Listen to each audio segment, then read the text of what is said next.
Hello friends, welcome back to my channel. I hope आप सब लोग बिल्कुल ठीक होंगे और अपने एग्ज़ाम्स के लिए प्रिपरेशन अच्छे से कर रहे होंगे।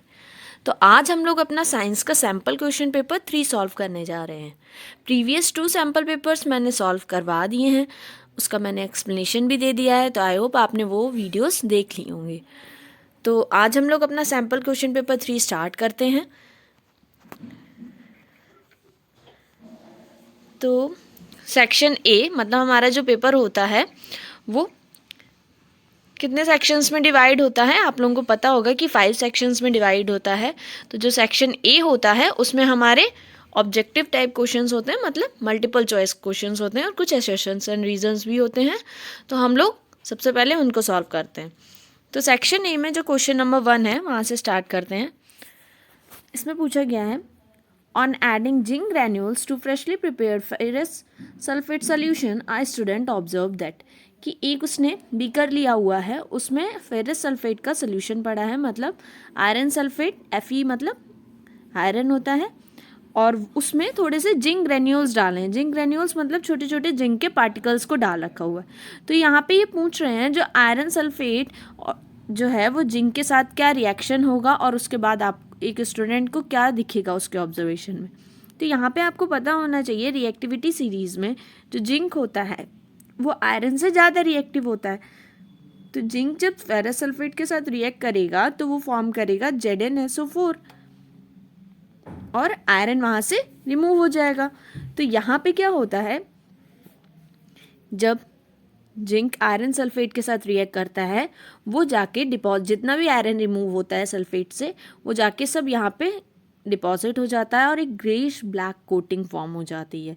ओके, तो इसका जो करेक्ट आंसर होगा वो होगा greyish black coating is formed when zinc granules reacts with iron sulphate. Okay, next question है, यहाँ पे पूछा गया है which atom is reduced when any element E is burned in the air. अब ये देखिए यहाँ पे जो क्वेश्चन है वो आपसे थोड़ा सा ट्विस्टेड फॉर्म में पूछा गया है कि कौन सा जो एलिमेंट होता है वो रिड्यूस हो जाता है अगर एयर में किसी एलिमेंट को बर्न करते हैं एयर की प्रेजेंस में, तो वो कौन सा एलिमेंट है वो जो रिड्यूस हो जाता है। तो अब आप देखिए, जब यहाँ पे कौन सी रिएक्शन की बात करी गई है, यहाँ पे जब आप किसी भी एलिमेंट को एयर में बर्न करते हैं तो वो किसके साथ रिएक्ट करती है, ऑक्सीजन के साथ एलिमेंट रिएक्ट करता है। जैसे आप मान लीजिए कार्बन है, कार्बन की एयर की प्रेजेंस का मतलब ऑक्सीजन के साथ आपने रिएक्शन कराई है तो वो CO2 फॉर्म करेगा, कार्बन डाइऑक्साइड फॉर्म करेगा। अब रिड्यूस होने, ऑक्सीडेशन का मतलब क्या होता है कि वहाँ पे ऑक्सीजन ऐड हो रही होती है या फिर अपने इलेक्ट्रॉन्स कोई लूज़ कर रहा होता है, तो हम लोग उसके कहते हैं कि उस एलिमेंट का ऑक्सीडेशन हुआ है। और रिड्यूस होने का मतलब क्या होता है कि वहाँ पे हाइड्रोजन ऐड हो रही होती है या फिर उसके पास इलेक्ट्रॉन्स आ रहे होते हैं। तो यहाँ का जो करेक्ट आंसर है कि कौन रिड्यूस होता है जब हम किसी एलिमेंट को बर्न करते हैं एयर की प्रेजेंस में, तो जो करेक्ट आंसर है वो है ऑक्सीजन। अगर आपको इतना डिटेल में ना भी पता होता और एकदम से रैंडम क्वेश्चन आ जाता तो भी आप बता सकते थे कि नाइट्रोजन तो ऐसे फ्रीली फॉर्म में रिएक्ट नहीं करता है, ना एरागॉन रिएक्ट करती है ना रेडॉन रिएक्ट करती है, ये दोनों हमारी नॉवल गैसेस है। तो ये आंसर तो कभी भी नहीं सही हो सकता। फिर आपको कन्फ्यूज़न होता है ऑक्सीजन या नाइट्रोजन में, तो नाइट्रोजन जो होता है वो फ्री फॉर्म में ऐसे N2 कभी भी रिएक्ट नहीं करता किसी के साथ भी।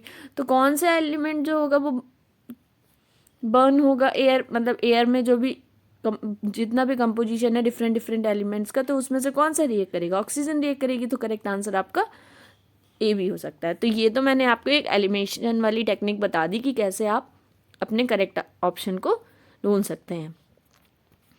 नेक्स्ट आ रहा है क्वेश्चन नंबर 3। इसमें पूछा गया है विच of the following compound is acidic in nature. अब यहाँ पे तो सारे आपको ऑर्गेनिक कंपाउंड दिए गए हैं, तो अगर आपको ये कॉन्सेप्ट नहीं पता होगा कि कौन सा कंपाउंड एसिडिक होता है नेचर में, तो आप इसको करेक्ट आंसर तो एसिडिक नेचर को चेक करने के लिए हम लोग को पता होना चाहिए, मैंने आपको 3 टाइप के कोवेलेंट बॉन्डिंग बताई थी। एक सिंगल कोवेलेंट बॉन्ड अगर कार्बन कार्बन के बीच में प्रेजेंट है, दूसरा डबल बॉन्ड या फिर तीसरा ट्रिपल बॉन्ड। ओके, तो कार्बन कार्बन के बीच में हम लोगों ने 3 तरीके की बॉन्डिंग देखी थी।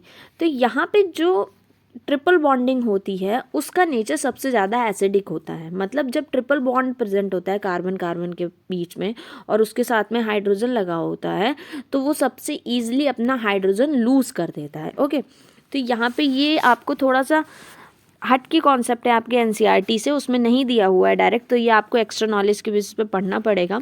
तो यहाँ पे अगर पूछा जाएगा सबसे ज़्यादा एसिडिक नेचर किसका होता है, तो ट्रिपल बॉन्ड वाले कार्बन का होता है, उससे कम आप डबल का कहेंगे, और सबसे कम सिंगल बॉन्डेड कार्बन का होगा।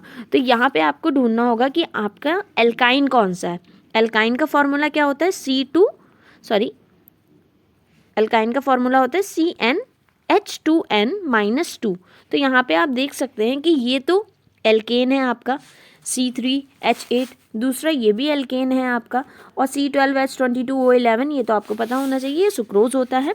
नेक्स्ट यहाँ पे जो आपको एल्काइन मिल रहा है वो है C2H2। तो यहाँ पे जो करेक्ट आंसर होगा वो ऑप्शन नंबर डी होगा, C2H2। इसका नेम क्या है, इथाइन। तो ये सबसे ज़्यादा एसिडिक है नेचर। ओके, तो नेक्स्ट अब हम लोग यहाँ पे क्वेश्चन है, the hardness of water is caused by. अब यहाँ पे वाटर की हार्डनेस किसके थ्रू होती है, तो यहाँ पे जो करेक्ट आंसर होगा वो होगी ऑल ऑफ दीज। तो यहाँ पे जितने भी जो कंपाउंड्स दिए हुए हैं इन सब की वजह से ये सब पाए जाते हैं। जब भी कोई हार्ड वाटर होता है तो उसमें ये सारे मैग्नीशियम का bicarbonate, calcium chloride, calcium sulphate, ये सारे प्रेजेंट होते हैं, तभी उस वाटर को हार्ड वाटर कहते हैं। नेक्स्ट है, An iron nail is suspended in CuSO4 solution and kept for a while। अच्छा, आप यहाँ पे देखिए कि इतने सारे क्वेश्चंस हैं इस चैप्टर से, जो केमिकल रिएक्शन वाला चैप्टर है, इसमें जब हम मतलब रिएक्टिविटी सीरीज देखते हैं ना कि कौन सा एलिमेंट किसको डिस्प्लेस कर देगा, कौन सा नहीं कर पाएगा, तो कुछ चेंजेस दिखेंगे आपको, ऑब्जर्व करने होते हैं। तो इस पे बहुत सारे क्वेश्चंस मिल जाएंगे आपको। हर सैम्पल पेपर में मिनिमम 2 क्वेश्चंस मिल रहे हैं। मैंने आपको जितने भी प्रीवियस सैम्पल पेपर कराए हैं उसमें भी आप देखिएगा कोई भी ऐसा सैम्पल पेपर नहीं होगा जिसमें इस टाइप का एक क्वेश्चन ना हो। तो यहाँ पे नेक्स्ट तो जो क्वेश्चन बोला गया है कि जब कॉपर सल्फेट सोल्यूशन को हम आयरन की प्रेजेंस में रखते हैं तो क्या होता है, ठीक है। तो यहाँ पे आप देखिए जो इसका करेक्ट आंसर होता है कि आयरन ज़्यादा रिएक्टिव होता है कॉपर सल्फेट से, तो वो FeSO4 फॉर्म कर लेता है। ओके, तो सबसे पहले क्या होता है कि ये जो सोल्यूशन हो जाता है वो ग्रीन टर्न हो जाता है। ग्रीन टर्न इसलिए हो जाता है क्योंकि जब कॉपर यहाँ से डिस्प्लेस होता है तो वो जाके सोल्यूशन को ग्रीन कलर दे देता है, और अ coating will be formed on the iron nail, और आयरन नेल पे एक जब फेरस सल्फेट की कोटिंग फॉर्म होने लगती है। तो करेक्ट आंसर हो जाएगा आपका ऑप्शन बी। तो ये आप क्वेश्चन तभी कर पाएंगे जब आपको रिएक्टिविटी सीरीज अच्छे से पता होगी कि कभी कभी क्या होगा, कुछ ऐसे एलिमेंट्स दिए गए होंगे जो डिस्प्लेस ही नहीं कर रहे होंगे दूसरे एलिमेंट को, तो कोई भी ऑब्जर्वेशन में रिजल्ट नहीं निकलेगा। ओके, तो रिएक्टिविटी सीरीज को बहुत अच्छे से लर्न कर लीजिएगा, कौन सा एलिमेंट कहाँ पे आता है, इसके मैक्सिमम क्वेश्चंस प्रैक्टिस कर लीजिएगा।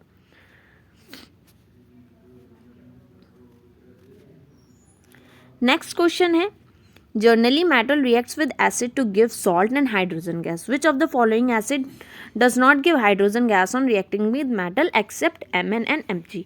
ये थोड़ा सा अच्छा क्वेश्चन है कि यहाँ पे पूछा गया है कि यहाँ पे कौन सा एक एसिड है जो मेटल के साथ रिएक्ट करके सॉल्ट और हाइड्रोजन गैस नहीं देता है। हम लोगों ने जब एसिड और बेसिस की प्रॉपर्टीज़ पढ़ी हैं तो उसमें हमें पता है कि जो मेटल होते हैं वो एसिड के साथ रिएक्ट करते हैं, सॉल्ट का फॉर्मेशन करते हैं, साथ में हाइड्रोजन गैस रिलीज होती है। सभी मेटल्स ऐसा करते हैं, बट यहाँ पे एक ऐसा एसिड है जो मेटल के साथ रिएक्ट होके हाइड्रोजन गैस को नहीं रिलीज करता है। तो यहाँ का जो करेक्ट आंसर है वो है आपका nitric acid HNO3। HNO3 metal के साथ रिएक्ट करके हाइड्रोजन गैस रिलीज नहीं करता है। क्या होता है, ये हाइड्रोजन गैस जैसे इसमें फॉर्म होती है ना, तो ये HNO3 जो नाइट्रिक एसिड होता है ये बहुत ज़्यादा स्ट्रॉन्ग ऑक्सीडाइजिंग नेचर का होता है, मतलब ये इसे हम लोग कहते हैं स्ट्रॉन्ग ऑक्सीडाइजिंग एजेंट। तो ये जब हाइड्रोजन गैस फॉर्म होने वाली होती है तो उसके ये ऑक्सीजन दे देता है और ये कन्वर्ट हो जाती है वाटर में। इस कारण हम लोग कहते हैं कि जो HNO3 होता है उसके साथ मेटल रिएक्ट करके हाइड्रोजन गैस को नहीं फॉर्म करता है। क्या फॉर्म हो जाता है उसकी जगह पे, वाटर फॉर्म हो जाता है। ओके, आई होप आपको समझ में आया होगा ये वाला क्वेश्चन। बाकी सारे एसिड्स के साथ कोई कॉमन रिएक्शन होती है, हाइड्रोजन गैस रिलीज होती है और सॉल्ट भी फॉर्म होता है। बट यहाँ पे एक्सेप्ट Mn और Mg का मतलब क्या है कि Mn और Mg के केस में जब वो डाइल्यूट HNO3 के साथ रिएक्ट करते हैं तो वो हाइड्रोजन गैस वहाँ पे फॉर्म होती है। ओके, नेक्स्ट क्वेश्चन है, IUPAC names of the few esters are given below. तो यहाँ पे हमें देखना है the ester which contains 10 hydrogen atoms per molecule. देखो मैंने लास्ट जब सैम्पल पेपर सॉल्व करा रही थी उसमें मैंने एक ईस्टर कंपाउंड फॉर्म हुआ था, तो मैंने आपको बताया भी था कि ईस्टर की नेमिंग किस तरीके से करते हैं, तो आपको याद होगी कि कैसे ईस्टर की नेमिंग होती है। यहाँ पे बोला गया है इथाइल प्रोपोनेट, प्रोपाइल मिथोनेट, O8 जो टर्म होता है लास्ट में वो सफिक्स यूज होता है ईस्टर के लिए, मिथाइल ब्यूटेनोएट एंड इथाइल ब्यूटेनोएट। तो जब हम लोग फॉर्म करेंगे यहाँ पे एक करके सभी कंपाउंड्स को बनाते हैं स्ट्रक्चर उनका। इथाइल का मतलब हुआ कि यहाँ पे आप बोलेंगे सी, पहले प्रोपोनेट का मतलब 3 carbon compound CH3 CH2 and ये हो गया आपका इथाइल, फिर C double bond O and CH2 and CH3। मैंने बोला था जो कार्बन के इस साइड में चेन होती है पूरी, इस टर्म को हम लोग बोलते हैं प्रोपेनोएट, मतलब ये हमारा एज अ सफिक्स और ये हमारा फर्स्ट नेम हो जाता है इथाइल। इथाइल का मतलब 2 कार्बन कंपाउंड का ग्रुप, ये हो गया इथाइल। प्रोपोनेट का मतलब प्रोप मतलब 3, एन मतलब सबके बीच में सिंगल बॉन्ड होगा, O8 मतलब ये आपका ईस्टर ग्रुप आ जाएगा, तो ये हो गया प्रोपोनेट। यहाँ पे कितने कार्बन हैं आप काउंट करिए, सॉरी यहाँ पे हाइड्रोजन पूछे गए हैं तो हाइड्रोजन को काउंट करिए। यहाँ पे 3 and 2, यहाँ पे 3 and 2 5, यहाँ पे भी 2 and 3 5, तो मतलब इसमें तो 10 हाइड्रोजन प्रेजेंट है। नेक्स्ट कंपाउंड का फॉर्मेशन करते हैं हम लोग। यहाँ पे बोला गया प्रोपाइल मिथेनोएट। मेथेनोएट का मतलब हुआ यहाँ पे आपका जब ईस्टर ग्रुप होगा ऐसे बना होता है ईस्टर ग्रुप, यहाँ पे मेथ मतलब 1 कार्बन का ग्रुप लगा हुआ है, प्रोपाइल मतलब यहाँ पे आपको 3 कार्बन मिलेंगे, ठीक है। तो अब हम लोग यहाँ पे हाइड्रोजन को काउंट करते हैं कि हमारे प्रोपाइल, ये टर्म इतना पोर्शन हो गया आपका मेथेनोएट, ओके सॉरी मेथेनोएट में आपको ये नहीं होगा, सॉरी मैंने गलत कर दिया यहाँ पे, जस्ट अ मिनट।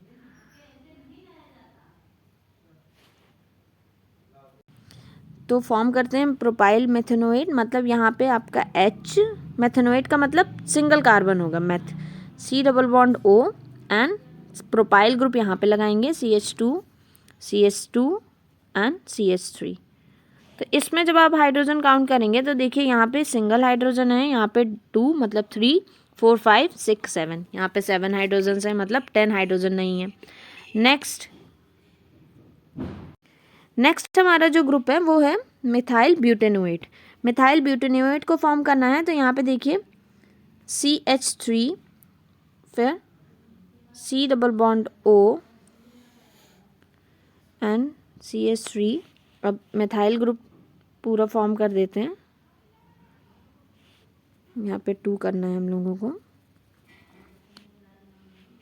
यहाँ पे 2 कर दीजिए, फिर उसके बाद ये CH3 और यहाँ CH3 और यहाँ पे CH2। अब आप यहाँ पे काउंट करिए कार्बन हाइड्रोजन को, 3 + 2 5 एंड +2 7 एंड +3 10, तो इसमें तो 10 हाइड्रोजन आपको मिल गए, तो इसमें 10 हाइड्रोजन मिल गए और फर्स्ट वाले में 10 हाइड्रोजन मिल गए।